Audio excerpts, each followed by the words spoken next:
नमस्कार दोस्तों, मैं जीएस गुरु आपका स्वागत करता हूं आपके अपने फेवरेट चैनल महिराज पे। और आज महायुद्ध यानी सर कहीं ना कहीं हम लोग टारगेट लेकर बैठे हैं कि जो 40 क्वेश्चन है उस 40 क्वेश्चन में कहीं ना कहीं हम जब से पढ़ रहे हैं तो क्यों ना 35 प्लस तो आ ही जाए, और 35 प्लस ना आए तो ये बेकार है उतना दिन से पढ़ाई करना। और देख रहे हो 40 प्लस यानी कहीं ना कहीं आज 40 से अधिक क्वेश्चन है। बच्चों एक काम करना, आज कॉपी और पेन लेकर बैठना और यह देखना कितने राइट किया है, कितने रॉन्ग किया, कितने स्किप किया। इसके बाद पता चल जाएगा कि हमारी तैयारी कैसी है। 3 चीजें, एक राइट कितना किया, रॉन्ग कितना किया, स्किप कितना किया। और याद रखना नेगेटिव मत लेना, नेगेटिव मत लेना, ठीक है। चलिए तो चलते हैं अपने क्लास की ओर और बिल्कुल धुआंधार बिना रुके आज 50 क्वेश्चन करने हैं। कितने? 50 क्वेश्चन करने हैं, 50 क्वेश्चन करने हैं हमें, ठीक है। चलो, लेकिन उसके पहले आईबीपीएस पीओ प्री की अखंड मैराथन, अखंड पता किसको कहते हैं? लगातार धुआंधार, अरे पूजा पाठ करते हैं ना हम लोग लगातार बिना रुके। तो बिल्कुल 10 अक्टूबर को यानी कल 9 बजे सुबह से लेकर 11 अक्टूबर को 9 बजे सुबह तक, यानी 24 आवर्स, 24 घंटे की क्लास है। जो आईपीएस पीओ की कैंडिडेट हैं बिल्कुल कहीं जाना नहीं है, टेस्ट भी हो जाएगा, रिवीजन भी हो जाएगा, एवरीथिंग सब कुछ हो जाएगा 24 घंटे में। और क्वेश्चन नंबर 1 ये रहा, भोपाल में यूनियन कार्बाइड संयंत्र किस उत्पाद का उत्पादन करता था?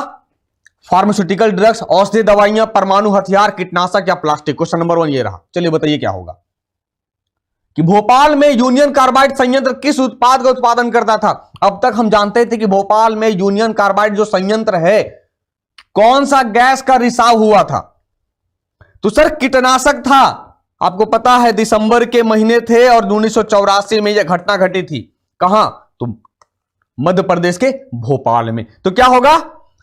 कीटनाशक, जिसमें से मिथाइल आइसोसाइनेट यानी मिथाइल आइसोसाइनेट केमिकल फॉर्मूला की बात करें CH3NCO, CH3NCO यानी मिथाइल आइसोसाइनेट रिसाव हुआ था जिससे काफी लोग मारे गए थे।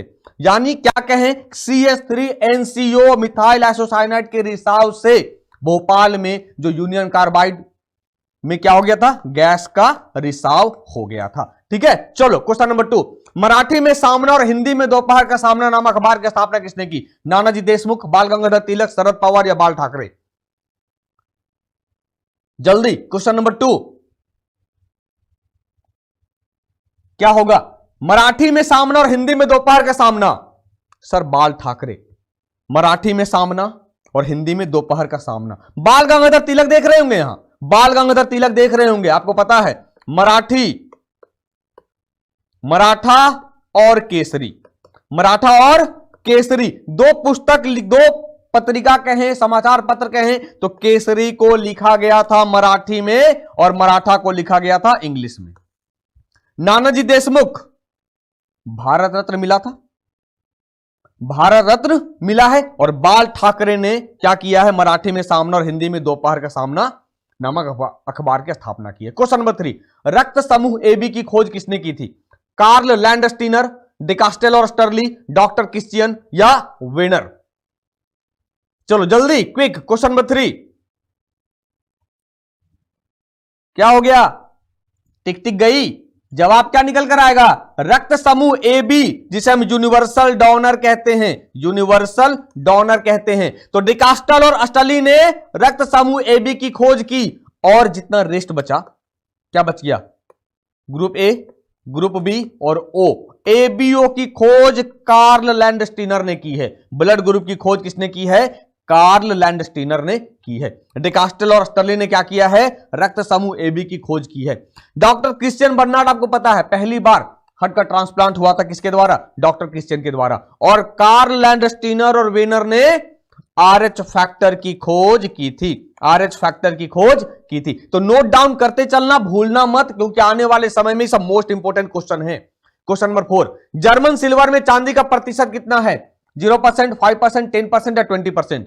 और बाप की जिम्मे 2 काम है, एक जल्दी से शेयर कर दो अपने अपने ग्रुप में और लाइक करते जाना, क्योंकि बीच में भूल मत जाना।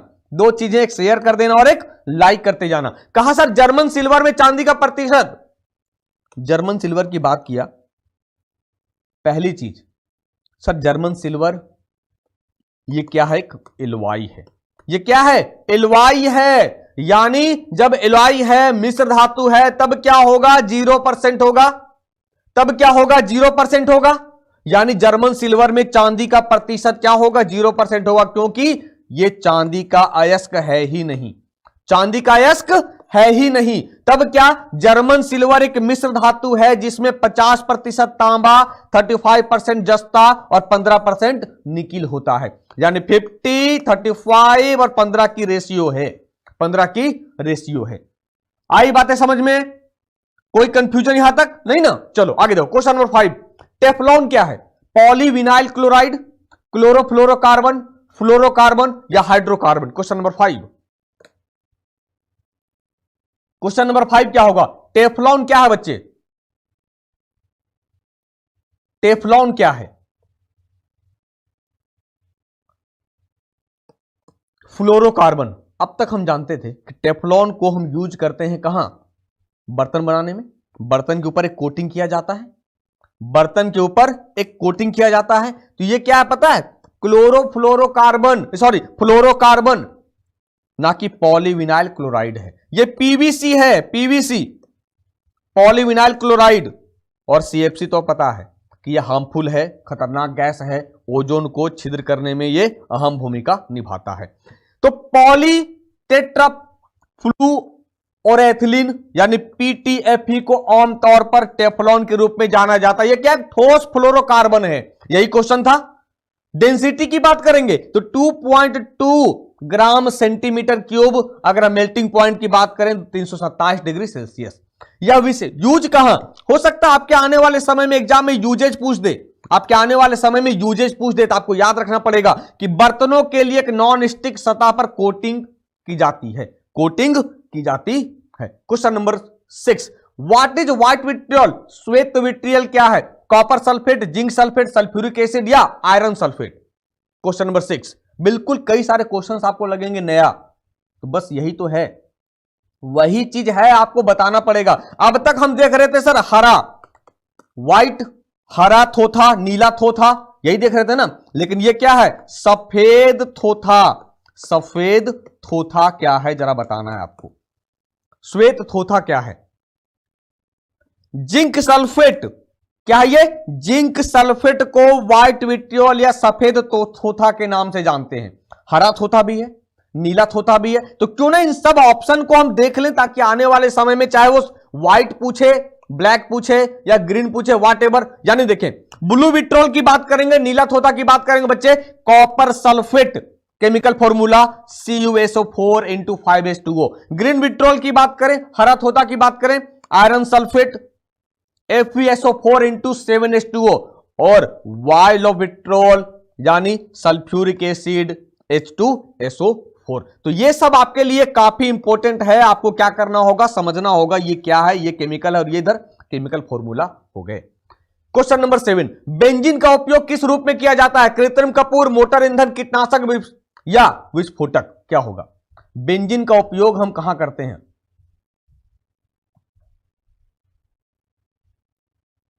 चलिए, बेंजीन का उपयोग हम किस रूप में करते हैं?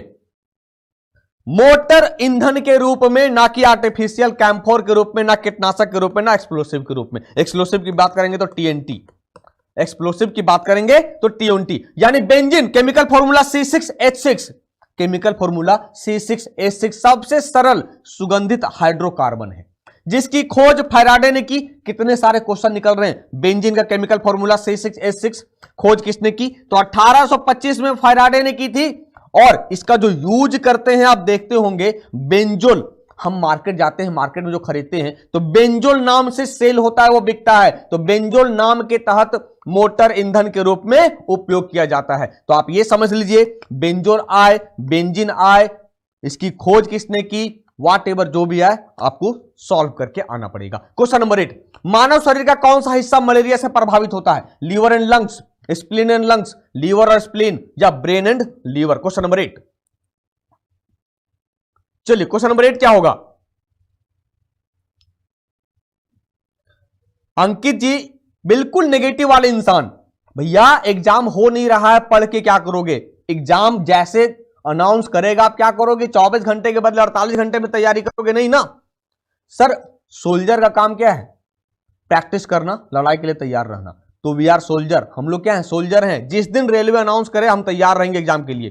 तो लीवर एंड स्प्लीन मलेरिया किससे होगा? तो प्लाज्मोडियम वाइवेक्स, यानी बात करें हम प्रोटोजोआ, किससे होगा? ये प्रोटोजोआ से होगा। और मलेरिया से प्रभावित होगा हमारा यकृत और प्लीहा। फीमेल एनोफ्लिंज के काटने से याद रखना प्रोटोजोआ से होता है। ये किससे होगा? प्रोटोजोआ से होगा। क्वेश्चन नंबर 9, आनुवंशिकता की मूल इकाई क्या है? क्रोमोजोम, डीएनए, आरएनए या जीन? आनुवंशिकता की मूल इकाई क्या है?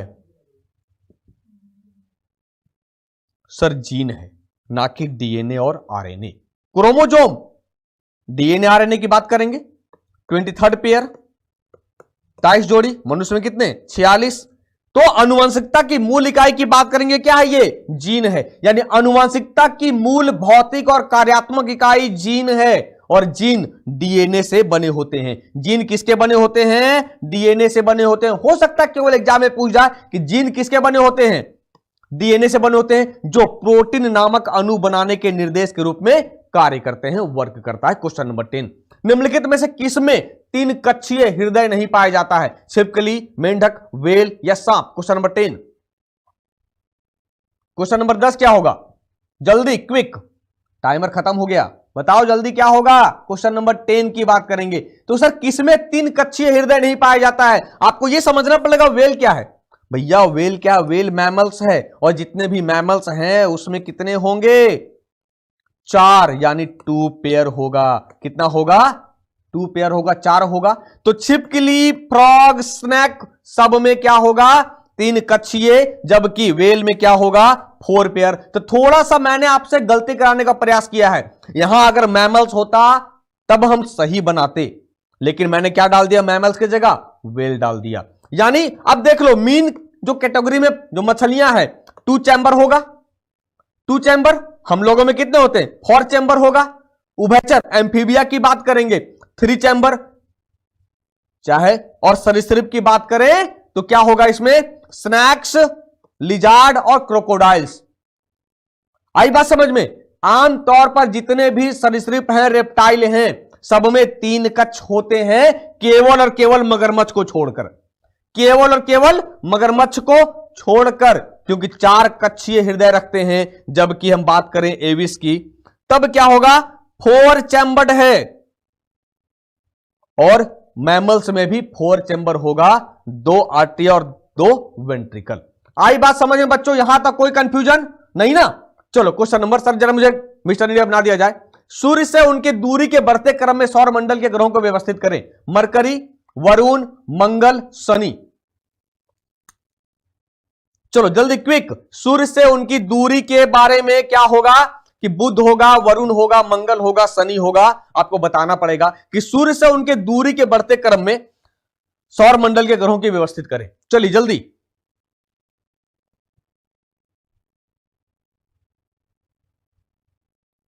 क्लियर है ना? बहुत बढ़िया, समझ आना, गड़बड़ मत करना। चलो जल्दी बताओ क्या होगा?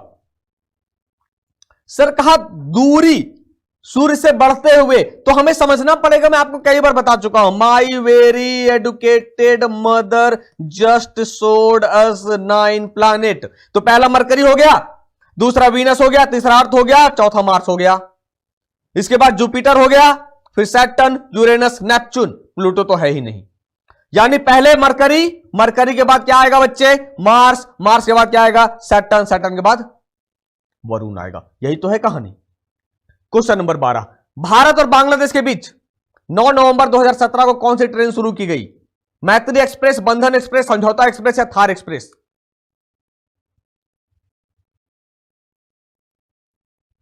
क्या होगा कि भारत और बांग्लादेश के बीच की बात करें तो 9 नवंबर 2017 को बंधन एक्सप्रेस शुरू की गई है। कौन? बंधन एक्सप्रेस। तो बांग्लादेश के बीच 2 ट्रेनें चलती है, मैत्री और बंधन। पाकिस्तान की बात करें तो समझौता और थार। ये दोनों किसके बीच? इंडिया और पाक। ये दोनों किसके बीच? इंडिया और बांग्लादेश। यानी मैत्री एक्सप्रेस और बंधन एक्सप्रेस दोनों ट्रेनें भारत और बांग्लादेश को जोड़ती है। मैत्री एक्सप्रेस 2008 को और बंधन एक्सप्रेस 2017 को। तो मैत्री एक्सप्रेस किसको जोड़ेगा? दोनों राजधानी शहर को, कोलकाता और ढाका, पश्चिम बंगाल की राजधानी और बांग्लादेश की। जबकि बंधन एक्सप्रेस किसको जोड़ेगा? तो कोलकाता को बांग्लादेश के खुलना शहर से जोड़ती है। तो ये सब मोस्ट इंपॉर्टेंट है, याद रखना, भूलना मत। क्वेश्चन नंबर 13, मुगल काल में अंग्रेजों ने किस शहर में अपने पहले कारखाने स्थापित किए थे? मद्रास, मसूलीपट्टनम, बंबई या सूरत? चलो क्वेश्चन नंबर 13 क्या होगा? जल्दी, क्वेश्चन नंबर 13 की बात करेंगे। क्या हो गया भैया? पहले कारखाने की बात करेंगे। सूरत 1608 में आता है ब्रिटिश, और उस समय भारत में जहांगीर का शासन। जहांगीर से अनुमति लेकर पहली फैक्ट्री कहां बनाया? सूरत में। दूसरी फैक्ट्री मसूलीपट्टनम में। दूसरी फैक्ट्री जो दक्षिण भारत का पहला फैक्ट्री है, दक्षिण भारत का पहला factory. Question number 14, BCG vaccine dash के खिलाफ प्रतिरोधक क्षमता के लिए दिया जाता है? हेपेटाइटिस, पीलिया, तपेदिक, मलेरिया। क्वेश्चन नंबर 14, चलो भैया काहे परेशान हो? 40 क्वेश्चन है ना, 40 क्वेश्चन है ना, पहले जवाब तो दे दो डियर। सर बीसीजी की बात करेंगे, तपेदिक ट्यूबरकुलोसिस, माइकोबैक्टीरियम ट्यूबरकुलोसिस, यानी किससे होगा? ये बैक्टीरिया से होगा। किससे होगा? ये बैक्टीरिया से होगा। तो बीसीजी जो वैक्सीन है वो किसके खिलाफ प्रतिरोधक क्षमता के लिए दिया जाता है? तो तपेदिक के लिए, ट्यूबरकुलोसिस के लिए। गलती कहां करोगे? यहीं गड़बड़ कर बैठते हो, मलेरिया में आ जाते हो। बताओ क्या होगा? तपेदिक होगा। यानी बीसीजी वैक्सीन बच्चे की प्रतिरक्षा प्रणाली को टीबी का कारण बनने वाले कीटाणुओं, टीबी का कारण बनने वाले कीटाणुओं, मैंने कहा माइकोबैक्टीरियम ट्यूबरकुलोसिस ये बैक्टीरिया का नाम, और उन्हें गंभीर टीबी रोग होने से मदद करता है। हो सकता है बीसीजी का फुल फॉर्म पूछ दे, Bacillus Calmette Guerin. Bacillus Calmette Guerin. हो सकता है आप यह पूछे कि कितने वर्ष तक के बच्चों को दिया जाता है? तो 5 वर्ष से कम उम्र के बच्चों को दिया जाता है। 5 वर्ष से कम उम्र के बच्चों को दिया जाता है, यह फोकस करना। क्वेश्चन नंबर 15, रमाकांत आचरेकर जिनका निधन हो गया वो किस क्षेत्र से संबंधित है? खेलकूद, समाज सेवा, फिल्म उद्योग या संगीत वादन? क्वेश्चन नंबर 15 बताओ क्या होगा? रमाकांत आचरेकर जिनका निधन हो गया है वो किस क्षेत्र से संबंधित हैं? थे, अब निधन हो गया तो जाहिर सी बात है बताना होगा। सर ये सचिन तेंदुलकर और विनोद कांबली के गुरु थे, खेलकूद से संबंधित हैं। खेलकूद से संबंधित हैं। तो रमाकांत विठल आचरेकर मुंबई से भारतीय क्रिकेट कोच थे। वह मुंबई के दादर में शिवाजी पार्क में युवा क्रिकेटरों जिनमें से प्रसिद्ध सचिन तेंदुलकर, विनोद कांबली, और वो मुंबई क्रिकेट टीम के चयन करता। इनकी मृत्यु 2 जनवरी 2019 को मुंबई में हुई थी। कब हुआ? 2 जनवरी 2019 को मुंबई में। क्वेश्चन नंबर 16, 3 दिवसीय राष्ट्रीय कार्डियोलॉजी सम्मेलन 2019 डैश में आयोजित किया गया था? लखनऊ, मुंबई, चेन्नई, दिल्ली। आज के जो क्लास है आपके, आज के जो क्वेश्चन है बिल्कुल वैसे फ्रेम की गई है जैसे आपके रेलवे डिजाइन करता है। जैसे आपके रेलवे डिजाइन करता है सारे सब्जेक्ट को लेकर, सारे सब्जेक्ट को लेकर। तो क्या होगा सर? 3 दिवसीय कार्डियोलॉजी सम्मेलन कहां आयोजित किया गया? लखनऊ, उत्तर प्रदेश की राजधानी लखनऊ जो गोमती नदी के किनारे है, गोमती नदी के किनारे स्थित है। 5 अप्रैल से 7 अप्रैल 2019 को Sanjay Gandhi post graduate institute of medical sciences Lucknow में राष्ट्रीय कार्डियोलॉजी सम्मेलन 2019 का आयोजन किया गया था। हो सकता है आपके आने वाले पेपर में उद्घाटन पूछ दे। उद्घाटन किसने किया? उपराष्ट्रपति एम वेंकैया नायडू ने इस आयोजन के मुख्य अतिथि थे। क्वेश्चन नंबर 17, राज्यसभा के सदस्य द्वारा चुने जाते हैं, कैसे चुने जाते हैं? विधानसभा के निर्वाचित सदस्य द्वारा, विधान परिषद के निर्वाचित सदस्य द्वारा, भारतीय जनता द्वारा या पार्लियामेंट के द्वारा? क्वेश्चन नंबर 17, जल्दी बताओ क्या होगा? राज्यसभा के सदस्य किसके द्वारा चुने जाते हैं? अरे सर राज्यसभा के सदस्य विधानसभा के निर्वाचित सदस्य द्वारा चुने जाते हैं। किसके द्वारा चुने जाएंगे? विधानसभा के निर्वाचित सदस्य। क्यों? क्योंकि इनका जो चुनाव होता है बिल्कुल इनडायरेक्ट होता है, यानी हमारे द्वारा चुने गए प्रतिनिधि। विधान परिषद के निर्वाचित सदस्य नहीं, क्योंकि सभी राज्यों में विधान परिषद नहीं है, सभी राज्यों में विधान परिषद नहीं है। पार्लियामेंट क्यों? Rajya Sabha wing of parliament, Rajya Sabha संसद के उच्च सदन है, संसद का उच्च सदन है। आई बात समझ में? तो कितने राज्यों में विधान परिषद हैं? तो मैं आपको बता चुका हूं, कुंभ जाट के रूप में अब जोड़ देंगे कहां? जम्मू कश्मीर हटाना पड़ेगा, जम्मू कश्मीर हटाना पड़ेगा, क्योंकि 31 अक्टूबर से यहां पर विधान परिषद खत्म हो जाएंगे। कर्नाटक, यूपी, महाराष्ट्र, बिहार, आंध्रा, तेलंगाना, जम्मू कश्मीर कहानी खत्म। क्वेश्चन नंबर 18, निम्न में से कौन एक विषमांगी मिश्रण है? Heterogeneous mixture, air, soda, brass, all of these, क्या होगा? क्वेश्चन नंबर 18, निम्न में से कौन सा एक विषमांगी मिश्रण है? हेट्रोजीनियस मिक्सचर है। हेट्रोजीनियस समझ रहे हैं ना सर? सोडा विषमांगी, जिसे हम आसानी से अलग कर सकते हैं, तो सोडा को हम अलग कर सकते हैं, वायु गैसों का मिश्रण है, अलग नहीं कर सकते हैं। पीतल मिल जाता है ना, पीतल किसका मिश्रण है? तो जस्ता और तांबा और जस्ता का मिश्रण है, यानी क्या होगा? सोडा विषमांगी मिश्रण है। यानी विषमांगी मिश्रण एक गैर समरूप संरचना वाला मिश्रण है। विभिन्न साधनों का उपयोग करके मिश्रण के हिस्सों को एक दूसरे से अलग किया जा सकता है। जबकि हम सोडा ड्रिंक की बात करेंगे तो सोडा ड्रिंक एक शीतल पेय है जिसमें आमतौर पर कार्बोनेटेड जल, स्वीटनर आदि मिले होते हैं, इसीलिए हम इसे आसानी से अलग कर सकते हैं। आई बात समझ में? कोई कंफ्यूजन यहां तक नहीं ना? चलो आगे देखो। क्वेश्चन नंबर 19, भारत में पहली बार वन्य जीव सप्ताह कब मनाया गया था? 1970, 1972, 1973 या 1975? उड़ीसा आने वाला है डियर, अभी उड़ीसा आया नहीं है भैया। भारतीय जनता पार्टी, ये कौन सा नाम रखा है आपके पेरेंट्स ने? बताओ क्या होगा कि भारत में पहली बार वन्य जीव सप्ताह कब मनाया गया था? चलिए, जय हिंद सूरज प्रजापति जी, बताइए जवाब क्या होगा? भारत में पहली बार वन्य जीव सप्ताह कब मनाया गया था?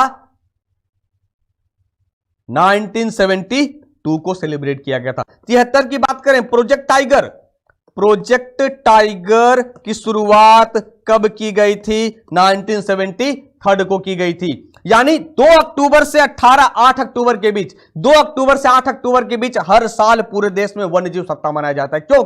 इसलिए क्योंकि 1972 में नेशनल वाइल्ड लाइफ बोर्ड की स्थापना हुई थी।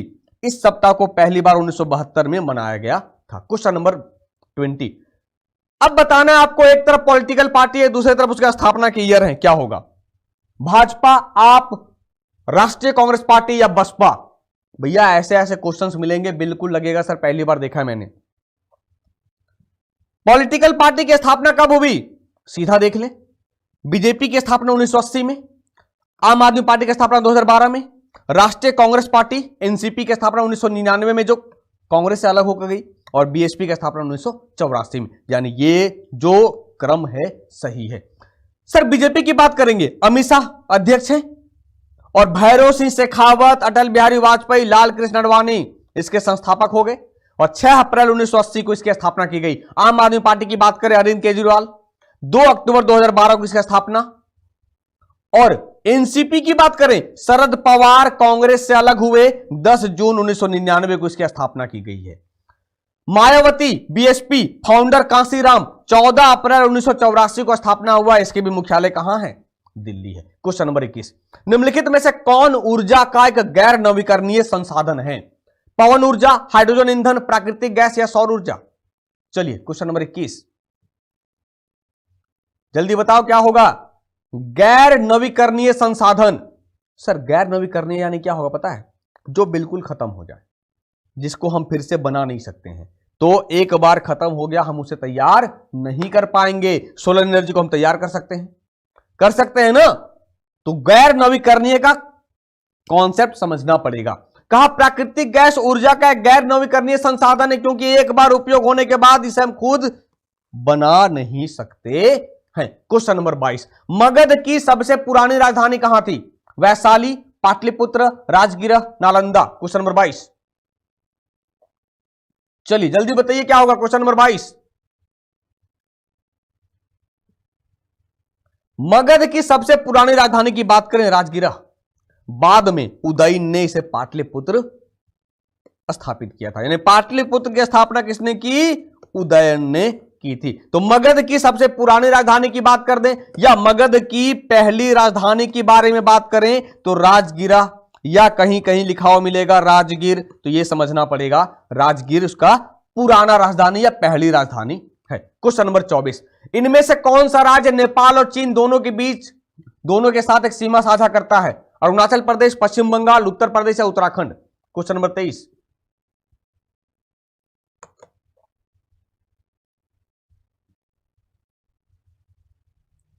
सर जरा कमेंट बॉक्स रिफ्रेश किया जाए एक बार।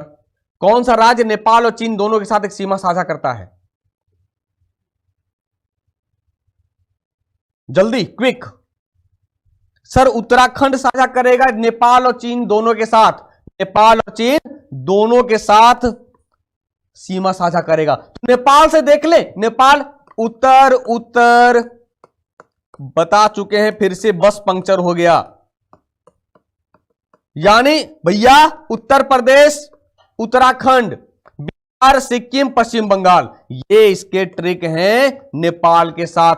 अब आपका काम क्या है? होमवर्क मैंने बढ़ा दिया, आपको बताना होगा कि चीन के साथ कौन कौन सा राज्य की सीमा लगती है, चीन के साथ किस किस राज्य की सीमा लगती है। आपके होमवर्क हो गए। क्वेश्चन नंबर 24, भारत की राष्ट्रपति पुरस्कार जीतने वाली पहली छात्रा कौन है? सुबिमल घोष, लिपि ठुकराल, कविता गोपाल, दिव्या अग्रवाल? Question number 24। चलो, who is the first girl student to win President of India prize? क्या होगा कि भारत की राष्ट्रपति पुरस्कार जीतने वाली पहली छात्रा कौन है? ये टाइमर टिक टिक चला गया। कविता गोपाल, यानी पहली बार ऐसा हुआ है कि किसी फीमेल को या किसी छात्रा को प्रदान किया गया है। अब तक ये केवल और केवल बॉय को प्रदान किया जाता था। यानी कविता गोपाल ने आईआईटी मद्रास में भारत की राष्ट्रपति पुरस्कार जीतने वाली पहली छात्रा बनकर इतिहास रच दिया है। पहले केवल पुरुष छात्रों ने यह पुरस्कार जीता था। तो याद रखना, कहां पे? तो आईआईटी मद्रास। हो सकता है डायरेक्ट क्वेश्चन ना दे, इनडायरेक्ट में क्वेश्चन दे, तो आपको ओवरऑल सब कुछ समझना पड़ेगा। Question number 25, justice for Balochistan banner निम्नलिखित में से किस टूर्नामेंट में देखा गया था? World archery championship 2019, Asian athletics championship 2019, FIFA under 20 world cup 2019 या cricket world cup 2019? Justice for Balochistan banner किस टूर्नामेंट में देखा गया था? बिल्कुल पहली बार देखा होगा क्वेश्चन, ये पहली बार देखा होगा। लगा होगा सर कहां कब पढ़ा था हमने, तो याद होगा पाकिस्तान और अफगानिस्तान का मैच चल रहा था वर्ल्ड कप में, और वहीं पे एरोप्लेन की तरह एक कमेंट उड़कर आता है justice for Pakistan, sorry justice for Balochistan, यानी बलूचिस्तान को न्याय। क्योंकि बलूचिस्तान की स्थिति पाकिस्तान का अंग है ना, बहुत खराब है, बहुत खराब है। तो जस्टिस फॉर बलूचिस्तान के बैनर को Headingley cricket ground Leeds England में पाकिस्तान अफगानिस्तान क्रिकेट मैच के दौरान देखा गया था। आप देख सकते हो बलूचिस्तान की जो इमेज है ये वाली पाकिस्तान से लगी हुई है। ठीक है बच्चे, आई बात समझ में? तो ऐसे ही 2-4 क्वेश्चंस आपको देखना होगा रेलवे वाले पेपर में, जो तंग करेगा। ठीक है, क्वेश्चन नंबर 26, नीति आयोग द्वारा जारी स्कूल शिक्षा गुणवत्ता सूचकांक में कौन सा राज्य सबसे नीचे है? उत्तर प्रदेश, जम्मू कश्मीर, बिहार या केरल? चलिए, क्वेश्चन नंबर 26 क्या होगा? नीति आयोग द्वारा जारी स्कूल शिक्षा गुणवत्ता सूचकांक में कौन सा राज्य सबसे नीचे है? सर मैंने कहा सबसे नीचे, बॉटम, टॉप नहीं। याद रखना, बॉटम कहा है, टॉप नहीं। अब केरल लगाओगे ना? सर कहां से प्रश्न लाते हो भैया, सोचना पड़ता है। लेकिन फिर भी आप लोग इतना करने के बावजूद भी ना अपने जीएस गुरु के लिए ना शेयर करोगे ना लाइक करोगे। अब बताओ, लगभग 2500 बच्चे हैं, 1000 तक लाइक नहीं है, तो कैसे मान ले यार तुम्हें मजा आता है? हमारे लिए मोटिवेशन कौन लाएगा? दो ही चीज है ना, एक शेयर कर दो, एक फिर लाइक करते हो। चलो, नीति आयोग ने स्कूल शिक्षा गुणवत्ता सूचकांक रिपोर्ट जारी की है। यह 2016-17 के आंकड़ों के आधार पर है, जिसमें से 20 राज्य को शामिल किया गया है। कितने राज्यों को? 20 राज्यों को शामिल किया गया है। रैंकिंग आपके सामने है, केरल नंबर 1 पे है, उत्तर प्रदेश नंबर 20 पर है। अब आपके सामने है, दूध का दूध पानी का पानी, देख लो क्या होगा। दूध का दूध पानी का पानी, देख लो क्या होगा। Second last Jammu Kashmir, second last Jammu Kashmir. Question number 27, इन स्वतंत्रता सेनानियों में से किसे जननायक के नाम से भी जाना जाता है? कर्पूरी ठाकुर, बाल गंगाधर तिलक, मदन मोहन मालवीय, जयप्रकाश नारायण? क्या होगा? चलो, इन स्वतंत्रता सेनानियों में से किसे जननायक के नाम से भी जाना जाता है? सर कर्पूरी ठाकुर जो बिहार के चीफ मिनिस्टर रहे हैं, इन्हें जननायक, जयप्रकाश नारायण को लोकनायक, जयप्रकाश नारायण को लोकनायक, जयप्रकाश नारायण को लोकनायक। तो कंफ्यूज मत करना, जननायक देखते हुए लोकनायक जयप्रकाश नारायण मत कह देना। देखो फंस गए बच्चे डी में, यही तो गड़बड़ है। बाल गंगाधर तिलक की बात करेंगे तो लोकमान्य कहते हैं इन्हें, मदन मोहन मालवीय को महामना कहते हैं, महामना कहते हैं। कर्पूरी ठाकुर एक स्वतंत्रता सेनानी और बिहार राज्य के मुख्यमंत्री थे जो जननायक के रूप में लोकप्रिय थे, जननायक के रूप में लोकप्रिय थे। क्वेश्चन नंबर 28, निम्नलिखित में से कौन सा सही नहीं है? सीबीआई निदेशक ऋषि कुमार शुक्ला, आईबी के डायरेक्टर अरविंद कुमार, नीति आयोग के सीईओ राजीव कुमार, या रॉ के चीफ सामंत कुमार गोयल? क्या होगा क्वेश्चन नंबर 28? चलिए, आधा सफर हुआ है, अभी आधा सफर बाकी है। सर नीति आयोग के सीईओ राजीव कुमार नहीं, अमिताभ कांत हैं, अमिताभ कांत हैं। राजीव कुमार कौन है? तो वाइस चेयरमैन है। राजीव कुमार वाइस चेयरमैन है, वाइस चेयरमैन है। आई बात समझ में? राजीव कुमार वाइस चेयरमैन है, गड़बड़ यही हो गई थी। तो यह सही रहा। IB director Arvind Kumar, Niti Aayog CEO Amitabh Kant, CBI director Rishi Kumar Shukla, राव के चीफ सामंत कुमार गोयल है। ये तो हलवा वाली क्वेश्चन थी, है ना? ये तो सही होना ही चाहिए। चलो क्वेश्चन नंबर 29, जम्मू शहर किस नदी के किनारे स्थित है? सतलज, तवी, चिनाब, झेलम? चलिए क्वेश्चन नंबर 29 का जवाब क्या होगा डियर? जल्दी बताओ क्या होगा क्वेश्चन नंबर 29 का जवाब? सर याद है ट्रेन चलती है जम्मू तवी एक्सप्रेस, जम्मू तवी एक्सप्रेस, यानी जम्मू शहर तवी नदी के किनारे है, जम्मू शहर तवी नदी के किनारे है। जम्मू तवी एक्सप्रेस चलती है ना, जो जम्मू से कोलकाता तक जाती है, जम्मू से कोलकाता तक जाती है। तो जम्मू शहर कहां, किस नदी के किनारे? तवी नदी के किनारे। जम्मू को शीतकालीन राजधानी कहते हैं, जम्मू कश्मीर का बड़ा शहर तवी नदी के तट पर स्थित है। जबकि जम्मू और कश्मीर की ग्रीष्मकालीन राजधानी कहां है? श्रीनगर है। और श्रीनगर किस नदी के किनारे? झेलम नदी के तट पर है, जो सिंधु की सहायक है। तो जम्मू कहां, किस नदी के किनारे? तवी नदी के किनारे। कश्मीर किस नदी के किनारे? झेलम नदी के किनारे। ठीक है, चलो क्वेश्चन नंबर 30, किस सिख गुरु को सम्राट जहांगीर ने ग्वालियर के किले में कैद किया था? गुरु रामदास, अर्जुन देव, गुरु हरगोविंद, या गुरु तेग बहादुर? चलिए जल्दी क्या होगा? किस सिख गुरु को सम्राट जहांगीर ने ग्वालियर के किले में कैद किया था? कट गया ना चालान? यही गड़बड़ होगा, यही तो है। सर कहा कैद किया था, फांसी नहीं, फांसी नहीं। अब कहां फंसोगे पता है? गुरु अर्जन देव के साथ। देखो आ गया ना ऑप्शन, गुरु अर्जन देव। भैया गुरु अर्जन देव को फांसी दी गई थी, इनका पुत्र था गुरु हरगोविंद, छठे गुरु थे, इन्हें कैद में रखा गया था किसके द्वारा? जहांगीर के द्वारा। तो पांचवें गुरु गुरु अर्जन देव को फांसी दी गई जहांगीर के द्वारा, तेग बहादुर नवें गुरु को औरंगजेब ने फांसी दिया था। क्वेश्चन को एक ही तराजू में मत तोलो, आप लोग ना एक ही तराजू में पलड़े में रखते हो, यही गड़बड़ हो गई ना, फंस गए ना फिर।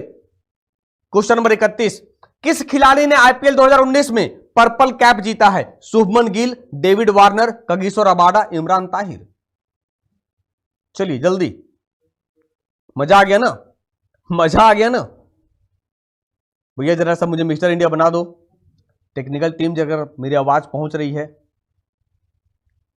सर कहा Imran Tahir purple cap, Shubman Gill emerging player, David Warner ये पर्पल कैप है, ये ऑरेंज कप या ऑरेंज कैप। अरे बात समझ में? तो ये सब हल्के वाली क्वेश्चन, ये तो सही बता दो। चेन्नई सुपर किंग्स को 1 रन से हराकर मुंबई इंडियंस जीता। सीएसके के कप्तान महेंद्र सिंह धोनी 132 के साथ कैच स्टंप को मिलाकर सबसे सफल विकेटकीपर, टीम के स्पिनर इमरान ताहिर ने सबसे अधिक विकेट लेने के साथ पर्पल कैप जीता है। मजा आ गया ना, मजा आ गया, नए नए क्वेश्चन देखने को मिल रहे हैं ना। चलो क्वेश्चन नंबर 32, भारत ने पीएम नरेंद्र मोदी के शपथ ग्रहण समारोह में देशों के किस समूह को आमंत्रित किया? आसियान, बिम्स्टेक, सार्क या ब्रिक्स? जल्दी जल्दी जल्दी, क्विक, टाइमर निकल पड़ा, क्या होगा? बिम्स्टेक। किसको? बिम्स्टेक को। भैया 2014 का शपथ ग्रहण होता ना तब सार्क कहते, दक्षेस कहते, तब कहते दक्षेस कहते, लेकिन 2019 की बात कर रहे हैं डियर, तब क्या होगा? बिम्स्टेक होगा। तब क्या होगा? बिम्स्टेक होगा। यानी भारत ने 30 मई 2019 को नरेंद्र मोदी के शपथ ग्रहण समारोह में बिम्स्टेक को शामिल किया। इसके अलावा किर्गिस्तान के राष्ट्रपति सुरोनबे जीनबेकोव जो एससीओ संघाई सहयोग संगठन के अध्यक्ष हैं और मॉरिशस के प्रधानमंत्री प्रविंद जुगनैथ को आमंत्रित किया था। हो सकता है केवल यह पूछ दे, तो आपको दोनों चीज देखना पड़ेगा। बिम्स्टेक के बारे में बात करें, फुल फॉर्म याद रखना, फुल फॉर्म याद रखना, bay of Bengal initiative for multi sector technical and economic cooperation. कितने मेंबर हैं? तो भैया बांग्लादेश, भारत, म्यांमार, श्रीलंका, थाईलैंड, नेपाल, भूटान, यानी 1 2 3 4 5 6 7 7 कंट्रीज के मेंबर हैं। 6 जून 1997 को स्थापना, ढाका इसका मुख्यालय है। कहां है? बिम्स्टेक का मुख्यालय ढाका, सार्क का मुख्यालय काठमांडू। कंफ्यूज मत करना। क्वेश्चन नंबर 33, टाटा कम्युनिकेशंस के एमडी और सीईओ के रूप में किसे नियुक्त किया गया है? नटराजन चंद्रशेखरन, राजेश गोपीनाथन, एस लक्ष्मी नारायण, विनोद कुमार। चलिए क्या होगा? क्वेश्चन नंबर 33 अच्छे से पढ़कर जवाब देना। हमें भी लगता है यहां गड़बड़ करोगे, हमें भी लगता है यहां गड़बड़ करोगे। क्या होगा? सर एस लक्ष्मी नारायण, ना ये ना ये। एक तो टीसीएस का है, कंफर्म है, और इनके पहले विनोद कुमार थे जिन्होंने रिजाइन दे दिया, जिन्होंने रिजाइन दे दिया। तो यार नटराजन चंद्रशेखरन टाटा सन्स के चेयरमैन, और राजेश गोपीनाथन की बात करें जो एग्जाम कंडक्ट करेगा आपके रेलवे का, वो टीसीएस है। फंस गए ना? वही इसीलिए कहा कि आप लोग ना इसको, जो हमारा हार्ड डिस्क है ना 1400 ग्राम का, यूज ही नहीं करते हो। यूज तो कर लो डियर, काहे क्यों गलती करते हो? क्वेश्चन नंबर 34, रेलवे मंत्रालय द्वारा जारी रेलवे स्वच्छता सर्वेक्षण 2019 में किस राज्य के रेलवे स्टेशन ने शीर्ष स्थान प्राप्त किया है? यूपी, राजस्थान, केरल या असम? चलिए पीडीएफ कहां से मिलेंगे? विक्की कुमार जी पीडीएफ लगी हुई है, वीडियो खत्म होने के बाद नीचे एक लिंक लगा हुआ है, आप आराम से उसको क्लिक करोगे, पीडीएफ मिल जाएगा। ठीक है। राजस्थान राज्य के रेलवे स्टेशन को शीर्ष स्थान प्राप्त हुआ है। राजस्थान का 3 रेलवे स्टेशन है, तो कौन कौन सा नाम देख ले। राजस्थान के 3 रेलवे स्टेशनों, जयपुर, जोधपुर, दुर्गापुरा। याद रखना बच्चा, दुर्गापुर नहीं है, दुर्गापुर की बात करेंगे वेस्ट बंगाल में है। यहां क्या लिखा? दुर्गापुरा, अंतर है दोनों में। टोटल 720 रेलवे स्टेशन पर को शामिल किया गया, और जो सबसे नीचे है वो दक्षिण रेलवे, सॉदर्न रेलवे, जिसका मुख्यालय चेन्नई है। 4 स्टेशन हैं जो आपके सामने हैं। तो याद रखना, राजस्थान के 3 टॉप मोस्ट पे है, सॉदर्न रेलवे के 4 सबसे नीचे है। टोटल रेलवे स्टेशन 720 है। ये सब करंट अफेयर्स है, इंपॉर्टेंट है, क्वेश्चन पूछे जाएंगे आपके। क्वेश्चन नंबर 35, अंतरराष्ट्रीय मुद्रा कोष में भारत के लिए कार्यकारी निदेशक के रूप में किसे नियुक्त किया गया है? सुबीर गोकर्ण, सुरजीत ए भल्ला, बीपी कानूनगो, महेश कुमार जैन। क्वेश्चन नंबर 35, चलिए बताइए क्या होगा? सर सुरजीत ए भल्ला, इसके पहले सुबीर गोकर्ण थे, और ये दोनों बीपी कानूनगो और महेश कुमार जैन डिप्टी गवर्नर हैं आरबीआई के। डिप्टी गवर्नर हैं आरबीआई के। आरबीआई में 4 डिप्टी गवर्नर, गवर्नर की बात करें शक्तिकांत दास। तो 1 अक्टूबर 2019 को सरकार ने आईएमएफ के बोर्ड में भारत के लिए अर्थशास्त्री सुरजीत एस भल्ला को नियुक्त किया है, जबकि गवर्नर शक्तिकांत दास की अध्यक्षता में आरबीआई में 4 डिप्टी गवर्नर हैं। 2 महीने बताया, आपकी होमवर्क यही है कि आपको 2 डिप्टी गवर्नर कौन है कमेंट बॉक्स में बताना है, वीडियो के बाद, क्लास के बाद। ठीक है। चलिए क्वेश्चन नंबर 36, हिंदी साहित्य का ज्ञानपीठ पुरस्कार पाने वाली पहली महिला लेखिका कौन है? आशापूर्णा देवी, अमृता प्रीतम, महादेवी वर्मा, कृष्णा सोबती। सोचकर जवाब देना, टाइमर के लिए परेशान मत होना। क्या होगा? चलिए मैथ गुरु का स्वागत किया जाए। अब की बार रेलवे पार, बिल्कुल। चलो क्या होगा? हिंदी साहित्य का ज्ञानपीठ पुरस्कार पाने वाली पहली महिला लेखिका। सर आशापूर्णा देवी पहली महिला। अगर क्वेश्चन होता पहली महिला, हम इनके साथ जाते, लेकिन कहा हिंदी, तब क्या होगा, महादेवी वर्मा, दूसरी हो गई कृष्णा सोबती। तो क्यों ना देख ले कब मिला है, कब मिला है, तब क्लियर हो जाएगा। देखो, आशा पूर्णा देवी बंगाली 1976 में 12वां, अमृता प्रीतम की बात करें पंजाबी में 1981 17वां, महादेवी वर्मा हिंदी 1982 18वां, और कृष्णा सोबती की बात करें हिंदी 2017 ये 53वां है। इस बार इंग्लिश में मिला है किनको, जरा कमेंट सेक्शन में जरा बताइएगा। इस बार इंग्लिश में किसे मिला है, इस बार इंग्लिश में किसे मिला है। पहली बार इंग्लिश को शामिल किया गया है, पहली बार इंग्लिश को शामिल किया गया है, आपको बताना पड़ेगा ये। क्वेश्चन नंबर 37, भारत की पहली महिला राष्ट्रपति प्रतिभा पाटिल किस राज्य की पहली महिला राज्यपाल थी? यूपी, राजस्थान, पुदुचेरी, गोवा। चलो,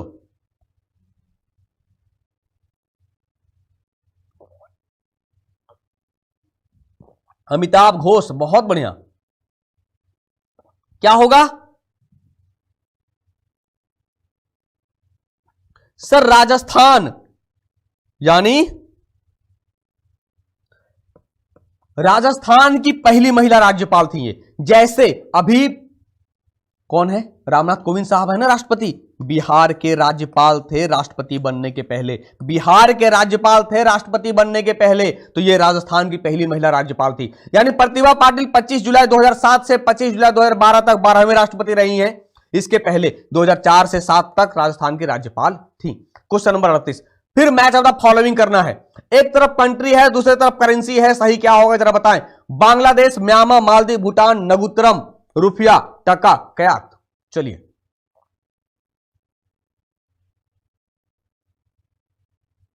फंस गए ना, गड़बड़ कर दिया आप लोग। बताओ, यूपी मार दिया। अरे यार, यूपी की कौन है, यूपी की मुख्यमंत्री थी पहली। सर ये तो सीधा सीधा है, बांग्लादेश का टक्का ले लें, एक का 3, ये दोनों खत्म हो गया, ऑप्शन छाटिए। भूटान का नगुलतरम हो गया, यानी बी का क्या निकल गया, डी का 1, खत्म हो गया। ये तो ऑप्शन है, ये तो आसान क्वेश्चन है, ये तो सीधा सीधा है, कहां 4 में लगे पड़े हो। लोकसभा के पहले उपाध्यक्ष कौन थे? गणेश वासुदेव मावलंकर, एम अनंत सैनम अयंगर, एस वी कृष्ण मूर्ति राव, एस राधा कृष्णन। चलिए, क्वेश्चन नंबर 39, क्वेश्चन नंबर 39 क्या होगा? गणेश वासुदेव मावलंकर, एम अनंत सैनम अयंगर। सर उपाध्यक्ष कहा, अध्यक्ष नहीं, अगर अध्यक्ष होता था जीवी मावलंकर। उपाध्यक्ष कहा एम अनंत सैनम अयंगर। एस वी कृष्णमूर्ति राव की बात करेंगे तो deputy chairman of Rajya Sabha, deputy chairman of Rajya Sabha, Rajya Sabha के उपसभापति। एस राधा कृष्णन की बात करेंगे तो आपको पता है कि राज्यसभा के पदेन सभापति कौन होते हैं? वाइस प्रेसिडेंट होते हैं, उपराष्ट्रपति होते हैं, वाइस प्रेसिडेंट होते हैं, उपराष्ट्रपति होते हैं। ये आपके सामने लिस्ट रही। आज का होमवर्क आपका ये रहा नेक्स्ट कि एट प्रेजेंट ओम बिरला साहब स्पीकर ऑफ लोकसभा है। डिप्टी स्पीकर कौन है आपको बताना है लोकसभा का, डिप्टी स्पीकर कौन है लोकसभा का ये बताना है आपको। क्वेश्चन नंबर 40, भारतीय वायुसेना के उपाध्यक्ष के रूप में किसे नियुक्त किया गया है? राकेश सिंह भदौरिया, वीरेंद्र सिंह धनोआ, हरजीत सिंह अरोड़ा या मनोज मुकुंद नरवाने। क्वेश्चन नंबर 40, चलिए, भारतीय वायुसेना के उपाध्यक्ष के रूप की बात करें, उपाध्यक्ष की बात करें क्या होगा? सर अध्यक्ष नहीं, अध्यक्ष राकेश सिंह भदौरिया, उपाध्यक्ष हैं हरजीत सिंह अरोड़ा। वीरेंद्र सिंह धनोआ पहले थे इंडियन एयरफोर्स के चीफ, और मनोज मुकुंद नरवाने ये आर्मी में वाइस चीफ हैं, ये आर्मी में वाइस चीफ हैं। तो क्वेश्चन को समझना पड़ेगा। कई बच्चे मारने पता राकेश सिंह भदौरिया के पीछे लगे पड़े हैं। अरे यार ये तो पढ़ लो, चीफ है या वाइस अध्यक्ष है या उपाध्यक्ष है, ये देखना पड़ेगा। अध्यक्ष की बात किया ना कि उपाध्यक्ष की। सर 27 सितंबर 2019 को एयर मार्शल हरजीत सिंह अरोड़ा ने, जो वर्तमान में गांधीनगर गुजरात मुख्यालय वाले दक्षिण पश्चिमी वायु कमान के प्रमुख हैं, उनको उप प्रमुख के रूप में अपॉइंट किया गया है। क्वेश्चन नंबर 41, निम्न में से कौन सा सही है? अब आपको बताना पड़ेगा कौन सी स्थापना कब हुई है। प्रधानमंत्री जनधन योजना 2015, बेटी बचाओ बेटी पढ़ाओ योजना 2014, स्वच्छ भारत अभियान 2014, आयुष्मान भारत योजना 2019। चलो अब 3000 होने वाला है, लेकिन लाइक मत करना, लाइक नहीं करना, लाइक करने में ना बहुत परेशानी है, तो डिसलाइक तो कर दो, कम से कम पता तो चले यार क्यों डिसलाइक करते हो, रीजन बताते ही नहीं हो।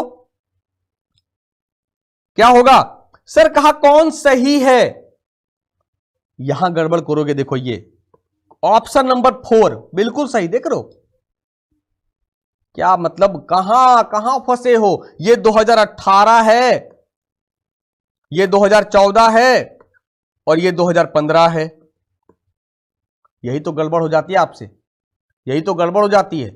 सर प्रधानमंत्री जनधन योजना 28 अगस्त 2014, बेटी बचाओ बेटी पढ़ाओ 22 जनवरी 2015, स्वच्छ भारत अभियान 2 अक्टूबर 2014 और आयुष्मान भारत योजना 23 सितंबर 2018, एक साल पूरा हो गया अभी।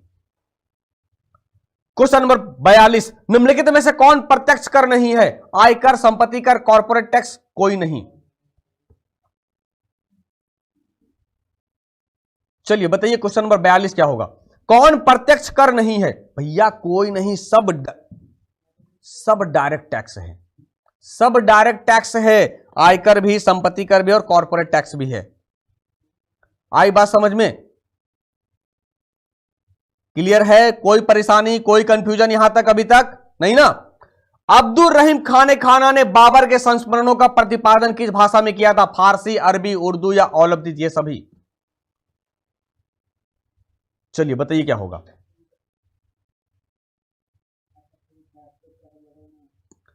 सर बाबर का जो संस्मरण है वो तुजुके बाबरी है, बाबर ने लिखा था तुर्की भाषा में, बाबर ने लिखा था तुर्की भाषा में, तुर्की भाषा में लिखा था ना। अब्दुल रहीम खान खाना बाबरनामा के नाम से फारसी भाषा में कन्वर्ट करता है, फारसी भाषा में कन्वर्ट करता है। यह आसान क्वेश्चन है, ये अगर गलती करोगे तो बहुत मुश्किल है सिलेक्शन लेना। क्वेश्चन नंबर 44, 37वें जीएसटी परिषद की बैठक की अध्यक्षता किसने की, तेल और पेट्रोलियम मंत्रालय, वाणिज्य मंत्रालय, वित्त मंत्रालय, गृह मंत्रालय। चलिए सर हमेशा याद रखिएगा, जीएसटी काउंसिल के चेयरमैन होते हैं वो फाइनेंस मिनिस्ट्री होते हैं, तो वित्त मंत्रालय यानी निर्मला सीतारमण। कौन है, निर्मला सीतारमण। आई बात समझ में, निर्मला सीतारमण यानी केंद्रीय वित्त और कॉर्पोरेट मामलों की मंत्री निर्मला सीतारमण की अध्यक्षता में 37वीं जीएसटी की बैठक हुई है। 1 जुलाई जीएसटी डेट है, याद रखना। कहां हुई है सर, इमेज से आप देख सकते हो गोवा लिखा हुआ है, तो प्रमोद सावंत भी शामिल थे जो गोवा के चीफ मिनिस्टर हैं। क्वेश्चन नंबर 45, जब माउंटबेटन योजना को स्वीकार किया गया तो भारतीय राष्ट्रीय कांग्रेस के अध्यक्ष कौन थे, पटाभी सीतारामैया, जवाहरलाल नेहरू, अबुल कलाम आजाद, जेबी कृपलानी। क्वेश्चन समझना, अच्छे से जवाब देना, क्वेश्चन समझना तभी जवाब देना, गलती मत करना। कहा जब माउंटबेटन योजना को स्वीकार किया गया, बात कर रहे हैं 1947 को, आजादी की समय, तो सीधा सा क्वेश्चन ऐसे समझ लें कि जब भारत को आजादी मिली कांग्रेस का अध्यक्ष कौन था, जेबी कृपलानी था। कौन था, जेबी कृपलानी। आजादी के बाद कौन है, पटाभी सीतारामैया। सबसे ज्यादा दिनों तक अबुल कलाम आजाद 1940 से 1946 तक रहे हैं। ठीक है। क्वेश्चन नंबर 46, निम्नलिखित में से किस विटामिन में नाइट्रोजन होता है, vitamin A, vitamin B, vitamin C, vitamin D, क्या होगा। क्वेश्चन नंबर 46, किस विटामिन में नाइट्रोजन होता है। अब याद रखना पड़ेगा हमें, कैसे सर, सोर्सेस याद रखना पड़ेगा, सोर्सेस याद रखना पड़ेगा। तो इस विटामिन का जो सोर्सेस है वो नाइट्रोजन युक्त जितने भी फलियां हैं, मटर वगैरह, सब में विटामिन बी है। तो क्वेश्चन क्या कहा, नाइट्रोजन होता है, सोर्सेस की तरफ इशारा कर रहा है, तो क्या होगा, विटामिन बी में नाइट्रोजन पाए जाते हैं। ये सर 2016 में सीजीएल में क्वेश्चन पूछा गया है डायरेक्टली। तो आप ऐसे भी समझ सकते हो कैसे कैसे क्वेश्चंस बनते हैं, हमें बस अपनी जो सोच है, जो हार्ड डिस्क है, उसको बड़ा करना पड़ेगा। क्वेश्चन नंबर 47, हिंद महासागर की सबसे गहरी खाई है, Java trench, Puerto Rico trench, Sunda trench या मरियाना ट्रेंच। Question number 47। चलिए क्या होगा, हिंद महासागर की सबसे गहरी खाई।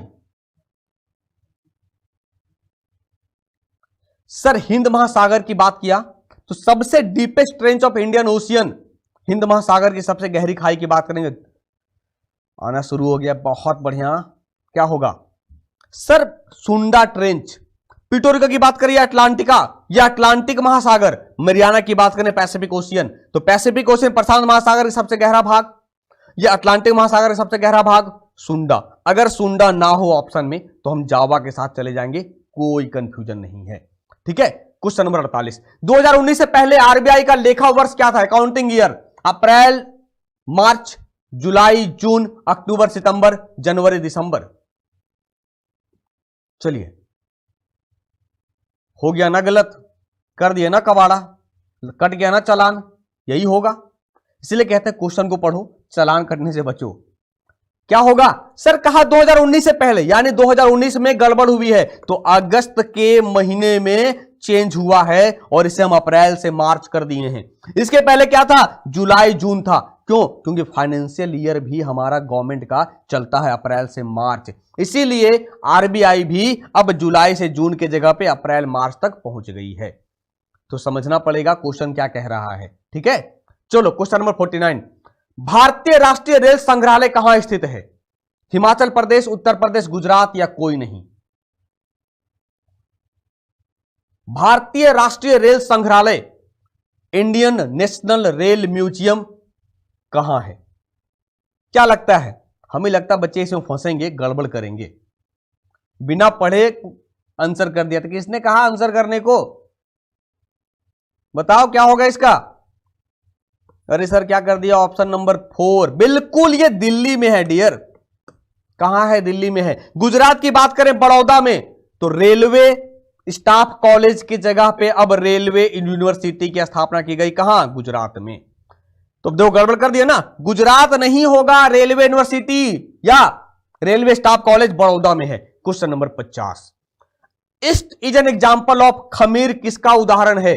बैक्टीरिया का, फंगी का, वायरस का या अलगी का? आज के अंतिम प्रश्न आपके क्या होगा? सर बैक्टीरिया क्या होगा? खमीर किसका उदाहरण है? फंगी किसका है? फंगी का है। फंगी के अध्ययन को क्या कहेंगे? माइकोलॉजी, और अलगी के अध्ययन को फाइकोलॉजी। सिंपल सा याद रखें। बैक्टीरिया के अध्ययन को बैक्टीरियोलॉजी, वायरस के अध्ययन को वायरोलॉजी। दैट्स इट, कहानी खत्म हो गई। यही तो पैरासाइट है। तो भैया आज का जो सेशन आपका समाप्त हुआ। आपको करना क्या है? कमेंट बॉक्स में 50 क्वेश्चन में कितने राइट हुए, कितने रॉन्ग हुए, कितने स्किप किए, ये बताना है। और सर जरा मुझे मिस्टर इंडिया बना दिया जाए 6:30 बजे सुबह। याद रखना इंग्लिश बाइट्स, यानी दिन की शुरुआत महिराज के साथ। तो 6:30 बजे वोकैबुलरी सुबह, और रेलवे एनटीपीसी प्री। यार धुआंधार क्लास चल रही है अभी। मुगल डायनेस्टी कंप्लीट हुआ, मॉडर्न की शुरुआत हो गई। तो अगर 1499 में तीनों सब्जेक्ट, लेकिन अगर बात करेंगे केवल जीएस की, तो 599 में आप myshop.mahindra.org में विजिट कर सकते हैं, या फिर 1800103522 पे कॉल जरूर करिएगा। और जब आपकी नेक्स्ट क्लास लगेगी आपकी भारी डिमांड पर, सर बायो फिजिक्स करा दिया, केमिस्ट्री करा दिया, बायो करा दिया जाए, तो बिल्कुल आने वाले समय में एनसीईआरटी बेस्ड पर बायोलॉजी के महत्वपूर्ण प्रश्न या फिर कुछ कॉन्सेप्ट देखेंगे तो नेक्स्ट क्लास में। चलिए, तो आज की क्लास कैसी लगी आप हमें कमेंट करके जरूर बताइएगा, और अगर अच्छा लगा तो लाइक करना, शेयर करना अपने दोस्तों के साथ। मिलेंगे नए लेक्चर में, तब तक के लिए अपना और अपनों का ख्याल रखें। धन्यवाद। Subscribe now and press the bell icon. Never miss an update.